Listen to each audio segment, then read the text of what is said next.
So today I'm going to share a little bit about our experiences with the project. It's called SPIN, Scleroderma Patient-Centered Intervention Network. And we're using the CMRCT design, or the TWIX design, in multiple centers in multiple countries. And we're still growing because actually this talk could now be called 39 ethics committees in 5 countries. And I'll just walk you through our experiences with that. So the short answer is it a challenge? No, not really. And you may be surprised to hear that, but it wasn't as bad as we had expected it to be.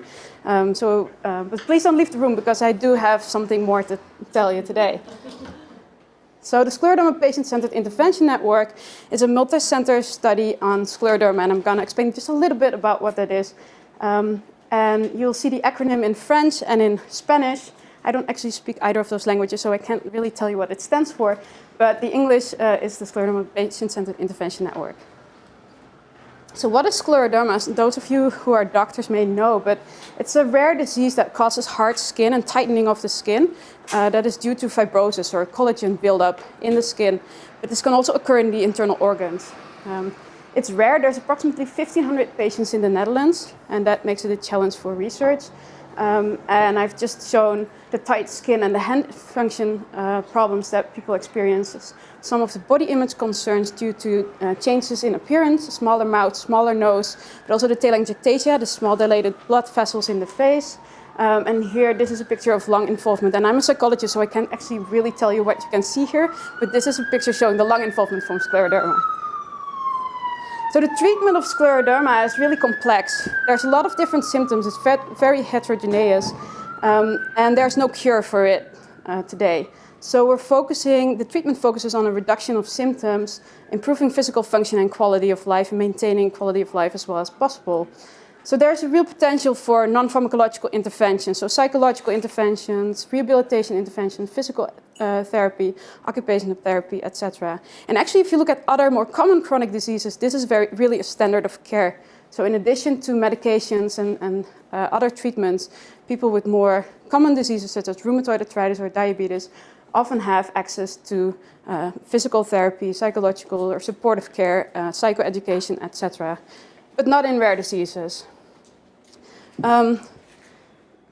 This is what I just said. It's typically not available in rare diseases, especially there's no programs that are specific to the disease, or specific to scleroderma, or any of the other almost 7,000 rare diseases that exist, or they're not even adequately tested to see if they're useful or not. And the reasons for that are pretty straightforward. So why is it so hard to develop and maintain and test an intervention in rare diseases? Well, there's simply not enough patients in a single center to maintain a program like that. And also not enough patients to conduct large enough trials to test the effectiveness of the interventions. And then if you think about healthcare providers in local settings, they often see 1 or maybe 2 patients with scleroderma over their whole career, their whole lifetime. So what is SPIN? Well, SPIN is exactly aiming to address this gap. So we want to develop psychosocial and rehabilitation interventions that are specific to scleroderma, but also that are accessible and that can be sustained over the long run. Because what we don't want to do is get money for a trial. Well, we obviously do want to get money for a trial, but we don't want to get money for a trial that we run in a single center, small study. And then when the funding runs out, we have to fold up shop, and this intervention is not available to people with scleroderma anymore. So that's what we do not want to do. So we want to develop a sustainable infrastructure to be able to deliver the care to people with scleroderma, but also an infrastructure to do trials of these interventions over time. And I highlighted multiple high-quality trials of interventions because that's why I'm sticking with the CMRCT design, and I haven't really switched the acronym to TWIX yet, because the multiple is really important. So how are we doing that? There's a couple of key components in SPIN, these 4.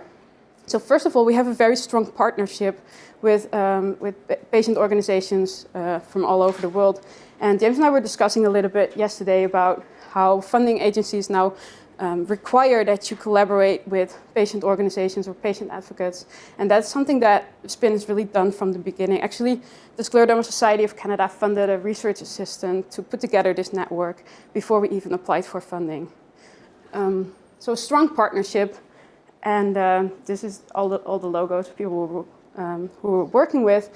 And patients are represented in SPIN's steering committee that also consists of researchers and physicians, psychologists, etc. And there's a patient advisory board. And when we first started to put together this project, we asked them what they thought about the CMRCT design. We explained to them what the plans were of doing, and we asked them whether it would be understandable to themselves, but also whether they thought it would be understandable to other patients who may be enrolling in our cohort. Yes, they did understand it, and they very much liked the design. And this is just anecdotal evidence for that. And I know that the next speaker will have more structured data on what patients think of the CMRCT design.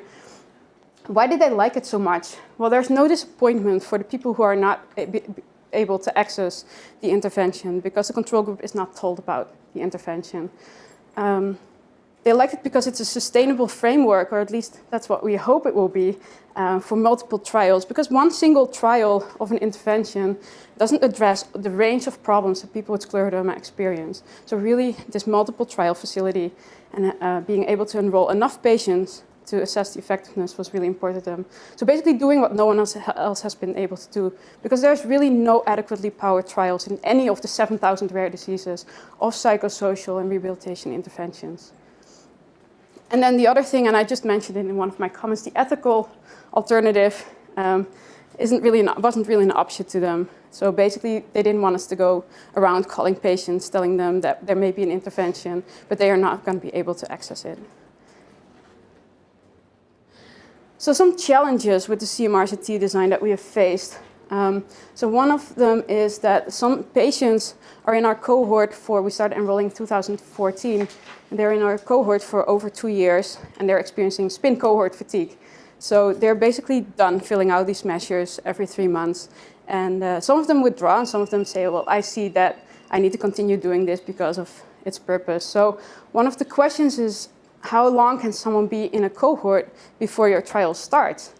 Can I make a comment on that? Yeah, absolutely. With respect to my speeches, Mm-hmm. I guess they fill in these questionnaires, and what happens? Are they on paper? Are they online? What happens to that information? They fill them out online, and we have exactly the opposite of what you presented yesterday, because we actually had to put in a disclaimer that we won't be looking at their individual data, because otherwise we would be obliged to follow up on high distress patients, etc. So that is one of the issues that definitely contributes to it. There's another way you can do it, and this is something that we've worked with in some other rare disease groups, is that website. Okay, if you can't give them clinical care, you can give them something else. Mm-hmm. So for example, there's a website in the US called Patients Like Me that a lot of my colleagues call Patients Unlike Me, because it has no good stats in it. But patients will certainly, be on that all weekends, typing their details and telling you on average how I'm average. So one of the things you can do, if they're typing stuff into a website, is say, compare yourself with similar patients, or how many men of your age are like this, and then you can actually put advice on the website. So you've reported a lot of this symptom. Have you spoken to your doctor about whatever? So some kind of feedback that helps them with their care. If they don't see it as a valuable, so that patients will go on websites and they will type in their data and so on and so forth, and the fatigue that they get eventually, if they don't, in some groups, what's been reported is that they don't want to keep thinking of themselves as a patient. Right? Every day I log on and it's a big thing saying you're a patient, you're sick, and they kind of want to get away from that. But if you're asking them to do it every few months. Every 3 months. Okay, I don't think you're going to get that, right? So if every 3 months they get an email, log on, and then, we're going to tell something. There's something in Netflix. Netflix? Do you know what Netflix is? Yeah, I know. All right, Netflix. I don't know if it's just the US or not, but it says, rate 2 films, and we'll tell you 3 others you'll like. And that's how they get, billions of ratings to help them run a better business. It's the same. You can incentivize patients and say this is in your own best interest. Fill in a form and we'll give you something without necessarily that. Yeah, that's a good idea, and it's definitely something that we should think about. So one of the things that we did, we actually removed some questionnaires from the assessments, and I'll get back to that later because we weren't sure that we were going to use the data. So we're just reducing the burden of completing the questionnaires.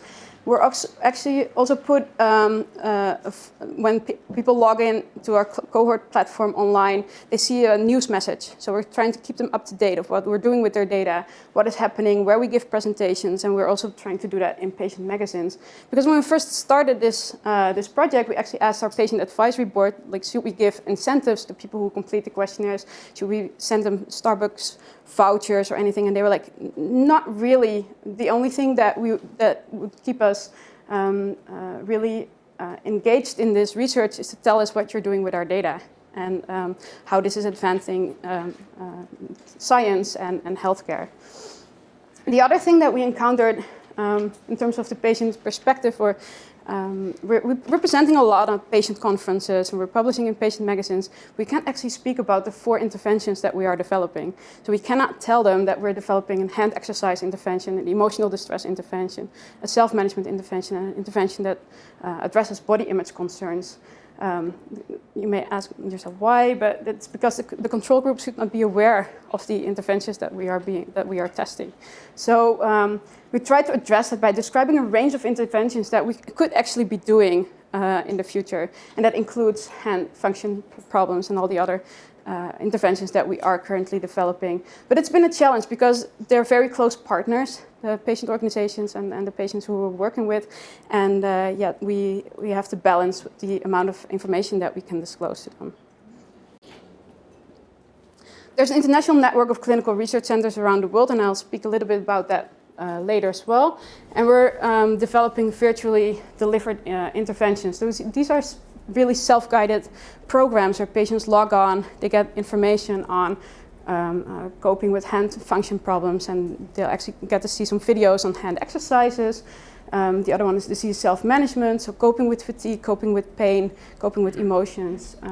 And there's an emotional distress intervention and an intervention for appearance-related concerns.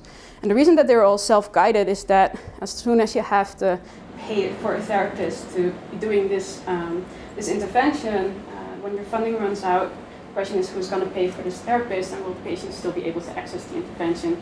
So this is a very first step in making something accessible to people with scleroderma. So, and then the fourth component, obviously, is the CMRCT design that we're using. So how does this work in practice? A physician at one of the 39 centers completes a medical data form, very basic form with information that they can get from the medical chart. Once they submit that, it initiates patient enrollment in the cohort. Obviously, this is after patients have provided consent. And then the patients get an email with a question to complete outcome measures online every 3 months. And you may ask yourself, well, why did you pick 3 months? That's quite often to do that. And that's because in the end, for our interventions, our primary outcome will be 3 months after randomization. So we need to have this time frame to be able to collect trial outcomes of both the intervention group as well as the control group, who will not be aware that they are in a trial. And we're using this data, the observational data, to get more insight into problems that patients are experiencing, as well as validation of questionnaires and other measurement-related studies. We also spoke yesterday about how the TWIX design, or the CMRCT design, and the Zealand design are related. I just put in this slide from 2 years ago when we had this symposium. This is the single consent Zealand design. And basically what we are doing, and I'll talk a little bit more about the details later, is we're asking people to consent for the procedure of the Zealand design up front. So as soon as they enroll in the cohort, we're telling them exactly what we're going to do. We're disclosing when they will be notified about certain steps that we're taking and when they will not be notified.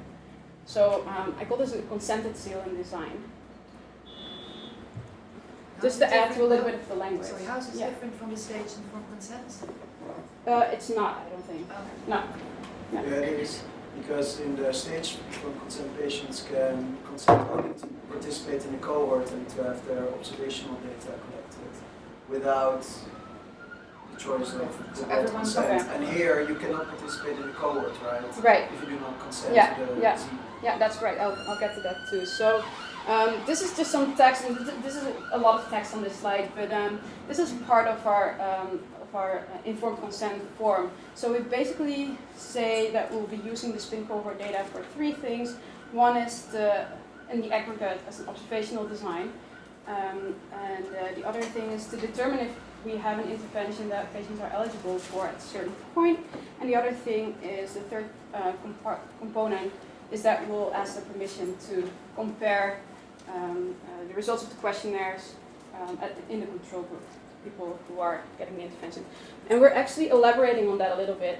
Our consent form is very long, but we think it's important that all of this is in there. So again, this is a lot of text, but I've highlighted the most important parts. So currently, as part of your participation in the SPIN cohort, we ask your permission to provide your contact information to the central team based in Montreal. We invite you to complete a series of questionnaires related to problems important to people with scleroderma and use your data along with the data provided with other SPIN cohort participants in the aggregate for different studies that we'll be using your data for. And then it continues. In the future, once we have these online interventions, we ask your permission to use the responses of your questionnaire to determine if you're eligible for one of the interventions that we're developing. And we actually specifically say that only SPIN cohort participants who are selected to be offered the intervention will be contacted about the intervention. So that means that if you're in the control group, you won't hear about this. You're only providing consent to participate in the cohort at this time and not in the trial yet. And then the fifth point is that in the future, we ask your permission to use your responses in the SPIN cohort, on the SPIN cohort questionnaires in the control group. So 39 recruiting sites. This is just an overview of where they are located. They're located in the US, UK, France, and Mexico. Not yet in Nijmegen. I know it says it here, but we're still in the process of obtaining ethics there. So that's a mistake. So we started enrollment in April 2014, and 2 years ago, I think we had about 300 patients in the cohort, and we're very proud. But we have 1,314 active patients right now, which means we enrolled a couple more than that. We have 246 withdrawals, and the reasons for people to withdraw is that they don't have time to complete these questionnaires. Many are too ill to participate or deceased at a certain point, or they do not have computer access. There's a couple of other reasons, but these are the most important ones. Patients complete their measures in English, French, or in Spanish. So 3 languages right now. We're working on the Dutch. We have Canada, the US, the UK, France, and Mexico. So 39 ethics committee that we've dealt with. Yeah, luckily not just me by myself. So here's a couple of experiences, and again, this is a lot of text, but I'll walk you through it. One of the questions is, and that relates to what Martin just said, there's different components of our consent, and the ethics board asked us to make this optional. So for patients only to be enrolled in the observational cohort and not given permission to see if they're eligible for an intervention and not given permission to use their data for the control group. And we thought about this very long, very hard, and we decided that we didn't want to make it optional. And the reason is that right now we're using all the observational data, but we don't know if we will be doing that in the future. And what we do not want is people to complete questionnaires that we won't be using for anything, because I don't think that's ethical either. So we went back to the ethics board, we explained our design, and we said these components are very important and that they are not optional. And they actually accepted that. As long as before they signed the consent form, we repeated all of the consent points in bullet point format, not check boxes, because they are not optional. That was that. That was something that made us think about the design and why we had chosen different things along the way. So the other question that we have you defined a primary study endpoint for the study? And that was a little bit hard to address at first sight because this is an ongoing cohort. There's no specific endpoint. Related to this question is, what is your primary outcome? What is your effect size? Well, we don't know. So we basically responded with a very general statement that over time we will be able to address many questions. And all questions will have different data points and different outcomes that we'll be looking at. I have to say, the ethics board, again, they accepted this.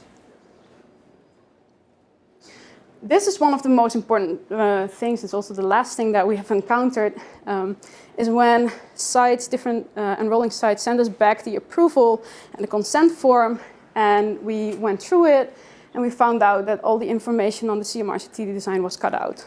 So basically, they got approved for an observational cohort, which really is a problem if you think that all of it will still be in and you're starting to enroll patients in trials and this has been cut out. So what we did is we reviewed every consent form and every protocol before submission and after approval to make sure that all these elements were still in there.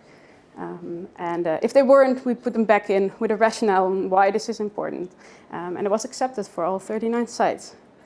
If you ever want to do a study, don't include France, because it took us 2 years to get approval in France, just as a side note. But we did get it in the end. And there was no comment. They were commenting on basically everything. We couldn't use the word scleroderma in our email reminders, because that may be distressing for patients who have scleroderma.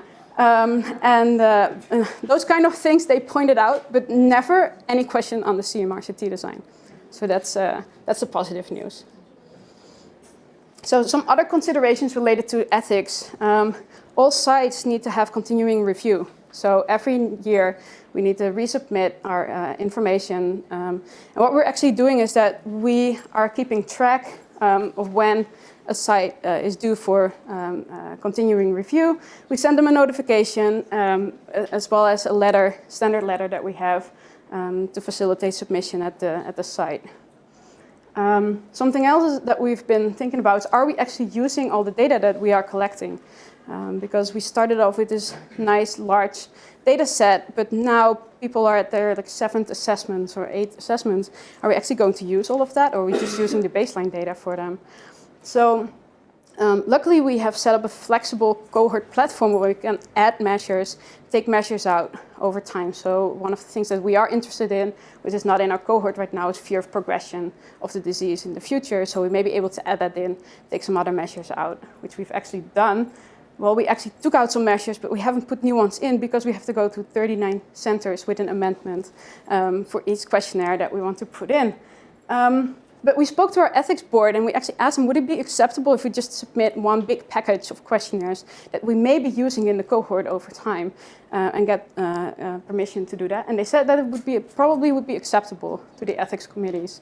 So we're in the process of putting together that package and then submitting it to 39 sites as an amendment. It's very difficult though, isn't it? Because they can't assess the burden, because you might put a package Right. of 50 measures Mm-hmm. in, and they later on you might decide to do all 50 Right. for some crazy reason. Yeah, that's a good point. So one of the things that we want to do is put a statement there that it would never be more than 20 minutes total or something like that. Yeah, yeah. How many questions do you ask right now? So we started off with, we have 2 different packages of questionnaires. So one of them is we call it the big pack. They get it every 6 months, and it's about 20-25 minutes to complete. Then we have the 3-month assessments, which we really need because it's a primary outcome for interventions. It's basically a filler of 5-minute questionnaires. So yeah, that's what we have right now. We cut out quite a bit, so the big pack now is back to 10 or 12 minutes as well. And that's online? That's online, yeah. I mean, just in general, often I really don't. My impression, having done this a lot at MSK, is that everyone looks at the number of minutes and then think, well, that's not very long. That's, patients got this terrible disease. What's 20 minutes? But that's not how people think. They just have this. They're like, oh God, it took 2 hours. Can't be doing that, right? Right. And certainly, the one that said 5 minutes that you're giving just a small one. People will do a big one at first. If you say we're going to ask you a long questionnaire, it's going to be hell, but then we've got all the information we know, and that will get you in the cohort. But the follow-up questionnaires, we try and keep them less than 20 questions. And we actually find, if you look at, there's some very solid underlying stats, is that if you ask more than a lot of questions, the amount of additional information you're getting from each individual question is in fact extremely small. Yeah. Yeah, I agree. Yeah, I think for us, the things that are still in our package are the primary outcomes for our 4 interventions. So that is at least 4 questionnaires. So that that's the ones that we've been keeping. I'll continue. So that's another challenge that we're facing. So I'm happy to share that we actually got funding a couple of months ago for 2 interventions. So we're going to run the SPIN hand trial. And also after that, the SPIN self-management trial. We also got some bridge funding from CHR to keep our cohort going over time. So we're in that stage right now. So when we started to think about this, for the trials, we need separate ethics. And we really thought about going back to 39 sites to obtain approval for each trial. And we were very excited about the funding, but not about that. And then actually Brad Thooms, who's the director of SPIN, had a brilliant idea on a Friday afternoon. And he said, actually, in our consent form, we say that the central center of SPIN in Montreal will be contacting patients to participate in the intervention. So that actually means that we only had to go back to one research ethics committee, the one in Montreal at McGill.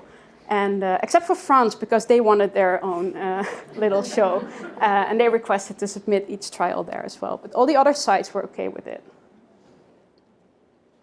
Actually, we submitted it too, and we got an expedited review process because it's a very minimal risk intervention. We submitted it on September 13. We got approval a week later. So we were this is exceptionally fast for our ethics board too. So going forward, and I think this is my last slide, is that we're going to run the SPIN hand trial. We're starting July because we have to do some feasibility work first to see that we can actually do this with 440 patients. And then after that, we're going to do our self-management trial, also with 440 patients. And the good thing about this is that, about the cohort RCT design, is that within 3 to 6 months, all patients will have completed their questionnaires, which will be used to determine if they're eligible or not. So within 3 to 6 months, we can have our enrollment done.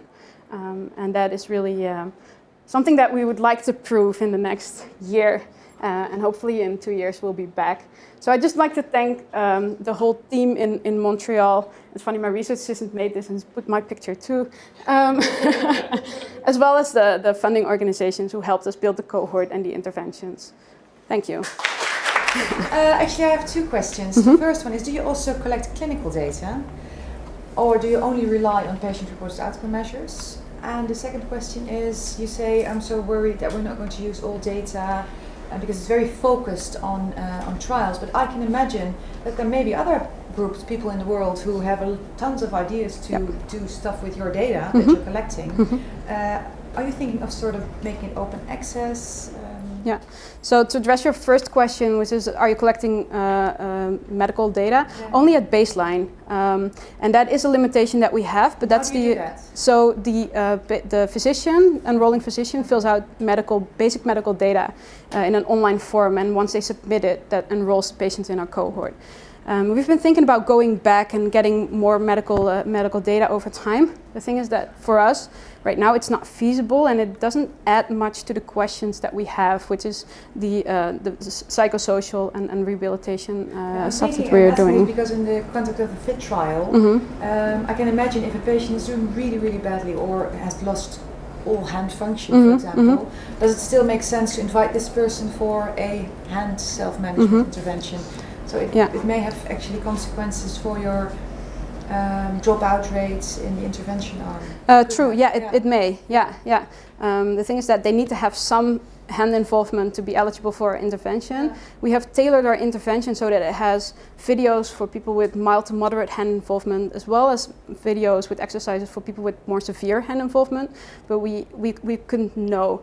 And the question is, we don't actually know when we should exclude people from our hand exercises program either, because there's no evidence that if you have very severe hand involvement, you may not benefit from these exercises. Your second question is, can other people use the data?